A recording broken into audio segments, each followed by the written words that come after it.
चोमू विधानसभा में राष्ट्रीय लोकतांत्रिक पार्टी और आजाद समाज पार्टी के संयुक्त प्रत्याशी के रूप में चुनाव लड़ रहे छुट्टन यादव की आम सभा का आयोजन गोविंदगढ़ बाजार में किया गया। चुनावी आम सभा को संबोधित करने के लिए राष्ट्रीय लोकतांत्रिक पार्टी सुप्रीमो हनुमान बेनीवाल के साथ आजाद समाज पार्टी के सुप्रीमो चंद्रशेखर आजाद भी मौजूद रहे। इस मौके पर हनुमान बेनीवाल ने कहा कि पिछली बार जो कमी रह गई थी वह इस बार पूरी हो जानी चाहिए और मेरा छोटा भाई छुट्टन चोमू विधानसभा से जीतकर विधानसभा में पहुंचना चाहिए। मैं आपको विश्वास दिलाता हूं कि यहां की हर समस्या का समाधान करने के लिए छुट्टन यादव तत्पर रहेगा।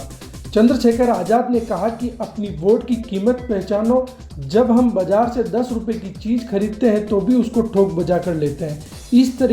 इस तरह ठोक बजाकर अपना वोट डालो। उन्होंने अपील की कि मैं इतनी दूर से चलकर आया हूं, मैं आपको यही बताने आया हूं कि छोटे भाई छुट्टन यादव को अत्यधिक मतों से जीतकर विधानसभा में भेजे। पिछली बार विधानसभा में आरएलपी अकेली थी, इस बार आजाद समाज पार्टी भी उसके साथ है। जय बोले राम साहब पीर की। दो जयकारे लगाऊंगा। राष्ट्रीय लोकतांत्रिक पार्टी आजाद समाज पार्टी गठबंधन जिंदाबाद। उपस्थित छोटे भाई और देश में दलित शोषित पीड़ित किसान का मेरे जवान की मजबूत आवाज आजाद पार्टी के चीफ चंद्रशेखर जी आजाद, प्रदेश के प्रभारी बड़े भाई सतपाल जी, मेरे लाडले और लगातार पिछले 10 वर्षों से ज्यादा समय से राजस्थान के हर संघर्ष में हमेशा किसान जवान की लाइट गई।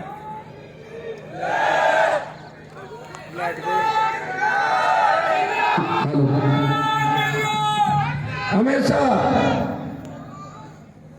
किसान जवान की लड़ाई के अंदर मेरे साथ हर संघर्ष में खड़े चोमू से राष्ट्रीय लोकतांत्रिक पार्टी और आजाद समाज पार्टी के संयुक्त उम्मीदवार छोटे भाई छुट्टन यादव जी,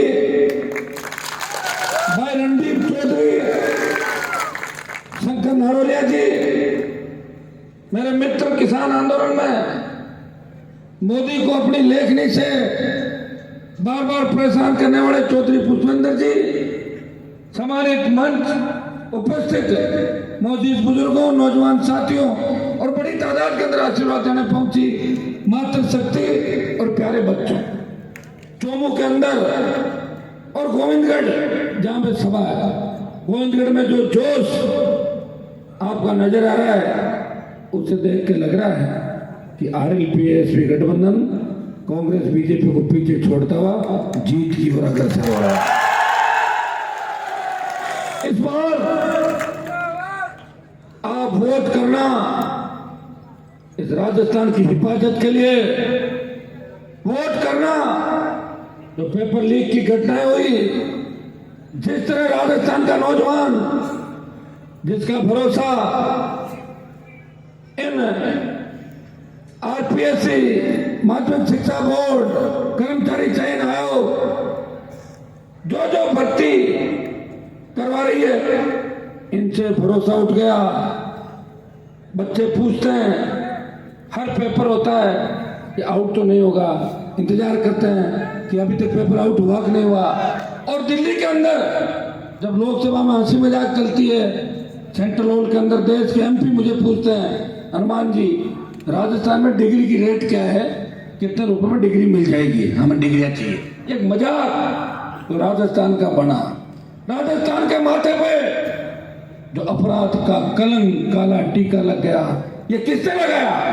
गहलोत वसुंधरा के गठबंधन ने इस राजस्थान को कलंकित किया, इस राजस्थान को बदनाम किया और राजस्थान की कानून व्यवस्था वेंटिलेटर पर चली गई।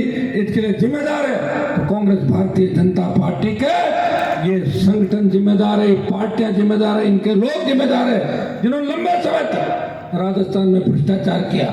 भाइयों, जब वोट दो तो वोट उस व्यक्ति को देना जो आपकी सेवा कर सके। व्यापार करने वाले लोगों को वोट मत देना। बीजेपी से जो चुनाव लड़ रहे हैं वो व्यापारी है, बहुत बड़ा व्यापार। कांग्रेस से जो चुनाव लड़ रहे हैं वो व्यापार की इच्छा रखते होंगे कि व्यापार कर लेंगे, लेकिन आरएलपी से जो चुनाव लड़ रहे हैं वो सेवा करना चाहते हैं, क्योंकि इनका रिमोट कंट्रोल आपके हाथ में और इनका बड़ा भाई मैं हूं, ये मुझे फॉलो करेंगे और आपको जानेंगे। छुट्टन थोड़ा सा परेशान लग रहा है, थोड़ी ताकत और दिखाओ। आप लोग दिखा दोगे? भाई आदमी जब एक चुनाव हार जाता है, मैंने देखा हार जीत का बड़ा लंबा संघर्ष अनुभव है मेरा। अब मुझे तो हार जीत से डर नहीं लगता, तो मैं तो हर संघर्ष को देख चुका 25 साल के अंदर। मैं तो सत्ता के नजदीक था, लोग मंत्री बनने के लिए कितने पापड़ बेलते हैं, और मैंने मंत्री पदों को ठोकर मारी और छत्री बन के इस प्रदेश के किसानों की, देश के किसानों की सेवा की। जब देश का अन्नदाता तकलीफ में था, पहली बार हरियाणा, उत्तर प्रदेश जो किसान नेतृत्व करते थे, किसानों की राजनीति के अगुवा थे, उन नेताओं ने कहा हनुमान जी बलिदान की आवश्यकता है, हरियाणा का किसान नेता बलिदान नहीं देगा, यूपी के किसान नेता मोदी के तलवे चाट रहे हैं, आप बलिदान दो, किसान को बलिदान मांग रही है। उस वक्त अगर देश में सबसे नई पार्टी जिसकी थी तो सत्ता का सुख भोग सकता था, बलिदान की बारी आई तो भगत सिंह ने जिस तरह फांसी के फंदे को चूमा, उसने अपनी जवानी किसान कौम के नाम कर दी और 76 दिन अन्नदाताओं के साथ सड़क पर बैठा और मोदी की सत्ता ठुकरा दी। वो सांसद आपके सामने खड़ा है। भाइयों, सांसद तो आपके यहाँ का बाबा जी भी अपने आप को किसान कहता है। बाबा दिन को ताली बजाता, किसान भी अच्छे हैं। बाबा कहता है सेना को ठेके में दे दे, मोदी जी मोदी जी मोदी जी। अरे क्यों टिकट? अरे ये जो बीजेपी से जीते हुए लोग हैं ना, किसान नेता नहीं है, ये किसानों का दुश्मन है।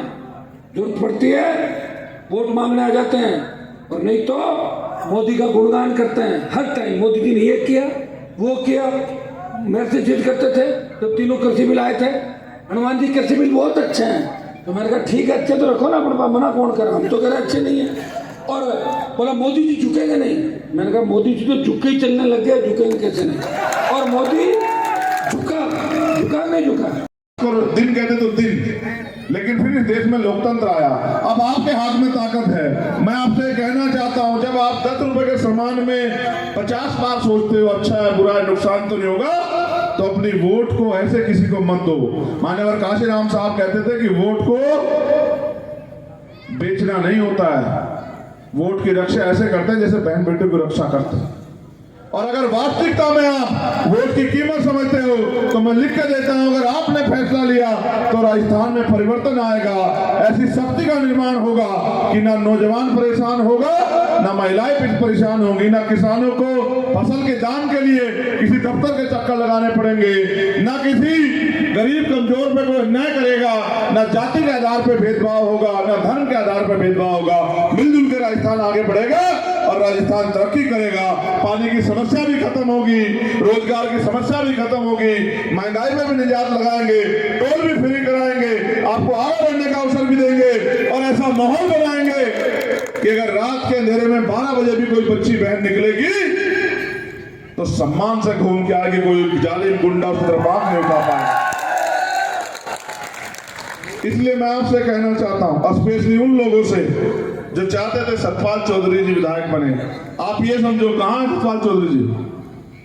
आप सतपाल चौधरी जी को छुट्टन को दो मत समझो। जब सतपाल चौधरी ने इसका हाथ पकड़ के कर दिया से ऊपर, तो आप ये समझो कि ये सतपाल चौधरी है। इसलिए मैं आपसे कहूंगा, बूंद बूंद से घड़ा भरता है। आप एक एक विधायक जिता के हमें दोगे, वैसे ही हमारा राजस्थान जयपुर की तरफ का सफर आसान होता जाएगा। अगर वास्तविकता में मदद करना चाहते हैं तो फिर वोट से मदद करो। पैसा और ये सब चीजें ये कोई बहुत बड़ी चीज नहीं होती, वोट में शक्ति है। आपने देखो प्रधानमंत्री कहते हैं